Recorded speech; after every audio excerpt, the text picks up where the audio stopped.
Now, in the last video of data validation, we have seen how we can actually, we validated data for employee name, and we restricted this cell to have only data which is more than 3 characters, 3 and more characters.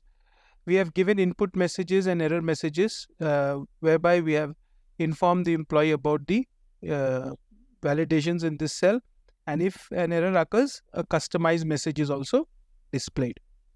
Now this validation is done. Now we go to the next column, which is the department column, and this department column data should be from a list of values which the user should select from a drop down. If it tries to give its own value, it will not be acceptable. So the department which exists is these departments. So either you can select this department and give that list, or you can actually also type it onto the cell. So let's see. So what we'll do is we'll select this column, go to data validation, and select list here. And in the source, we'll just select this and say OK. So here we'll get that.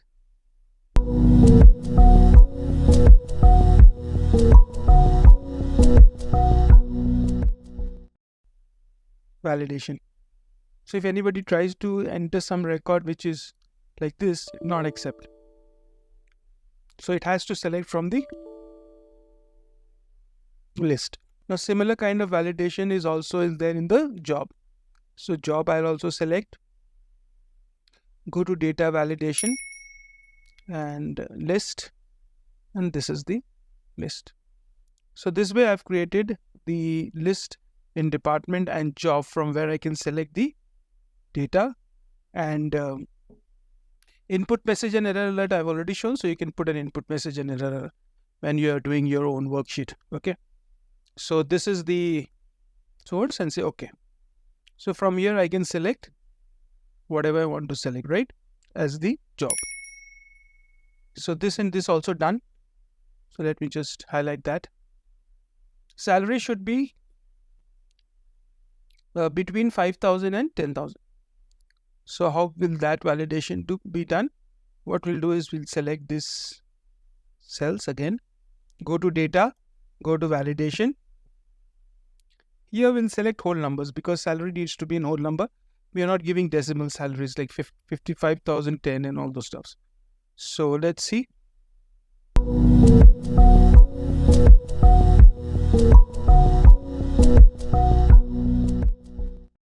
So we'll say whole number between 5,000 and 10,000 exclusive, and say OK. So now if you give a 4,999, sorry, not acceptable because this is from 5,000. So let's give 5,000, acceptable. 10,000, acceptable. 10,001, not acceptable. So this way you can validate your salary as well. Similarly, bonus. Bonus is actually displayed as percentage. So you need to format your data to display it in percentage. But internally, the value is actually decimal. So it should be between 0.05 to 0.1. So let's go here and say data, validation, and value decimal between 0.05 and 0.1 and say OK. Now if I give a 4% here, it will not say, sorry. If I give a 5%, it accepts. If I give a 11%, it will not take.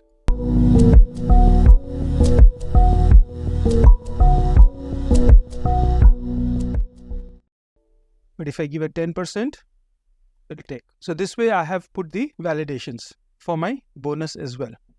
So normally it should be 0.052. So here you can actually give it in say 5 and the things would be accepted. So you can give just a number, but internally you have to give the 0.05 till 0.1. Married, yes or no. So again, two options you have. One is yes or no. So I'll select this data validation So here I'll say list yes, comma no.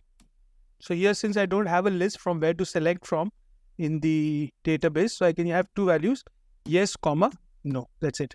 And say okay. So here you can give yes and no, two options. Now this values you did not get it from your sheet, which you got it for department and job. So you need to type this, hard code this. Okay. And then the hire date. So these three are also done. Hire date should be less than equal to the current date. So we need to select the hire date here. Go to data validation and date.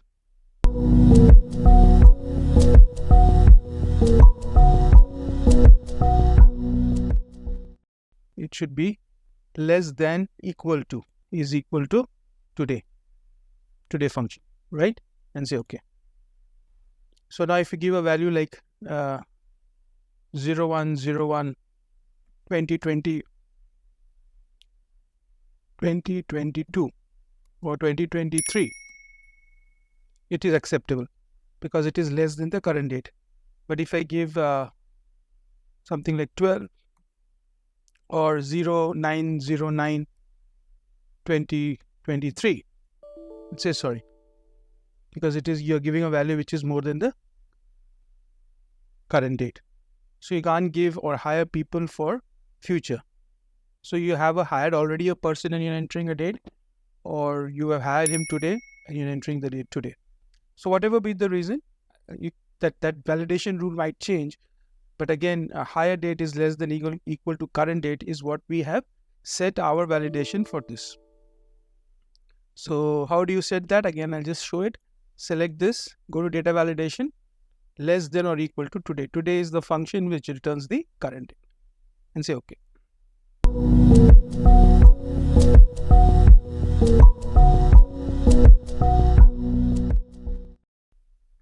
So most of the validations have been done, and you have seen that most of the things we have covered here using the data validation. So data validation and most of the things have been covered. Now one thing more, one employee ID cannot be duplicated. Now this is a very important one where you cannot write an employee ID which is already existing. Okay, so you have 7369, again you cannot do that. So how do I ensure that it doesn't happen? Now if I select this employee ID and I want to ensure that another employee do not get the same ID, then I have to select this, click on the data validation, and now this won't help me.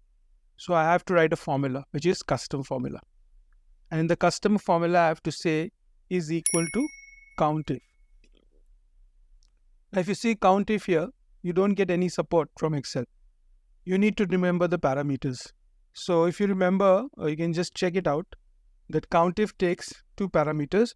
One is the range and the other one is the criteria we are trying to search in that range.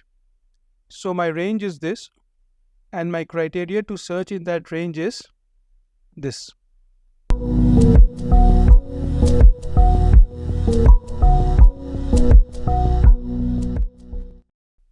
Right? And I will count, and it should be equal to 1. So every time it goes to the cell, it goes to any cell to validate. So when the validation is applied to all the cells and you're entering value here, what it does, it looks into the current cell. This I'll make this as, absolute reference. So this is absolute reference, function F4. But this is relative, so that this would change, right? So it should actually look at the current cell and then count the range and see if there is a duplicate. If the value is 1, then it is acceptable. But if the count of that ID which you have entered is more than 1, that means there is another ID like that, and that will give me an error. Okay, so let's see and say okay. So now if I try to enter 7899, it will acceptable. But if I to enter 7809, it says forward. You cannot enter a duplicate value. Okay, so I'll cancel that. So if you look here, I have entered some record here, and these records are there. So here I'm just entering the value, another value here. Okay.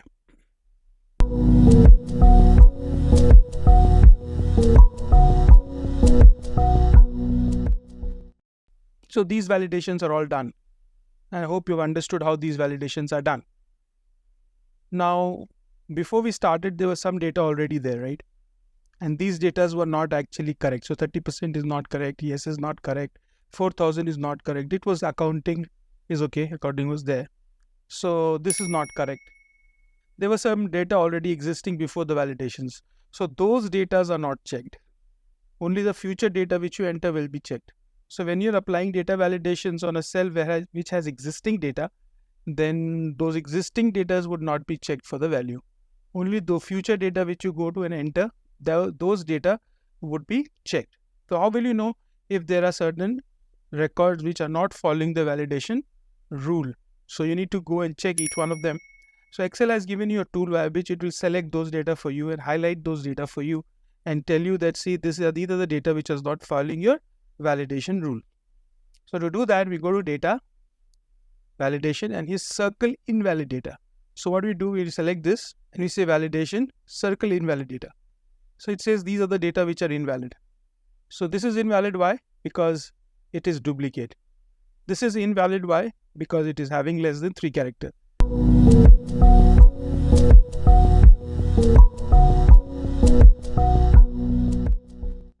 This is invalid. Why? Because it's not a part of the department. Departments are accounting, research, sales, operation, and HR. No marketing. Why this is worker is invalid? Because there is no job like worker. Why 4,000 is valid? Because this 4,000 is not following the validation rule. 30% is not following the validation rule. Married, yes, should be YES and not YESS. So it's not from the list. This one is more than the higher date. So it's more than the current date. So these following because these data were entered before the validations were applied. Once you've got it, you can remove it, and then you can remove this circle by clicking on clear validation circle.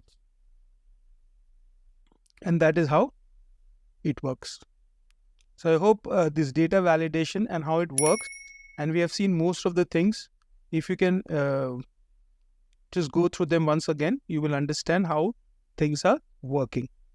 So this is how data validation works, and this is how you should apply data validation so that the data is validated before it is processed.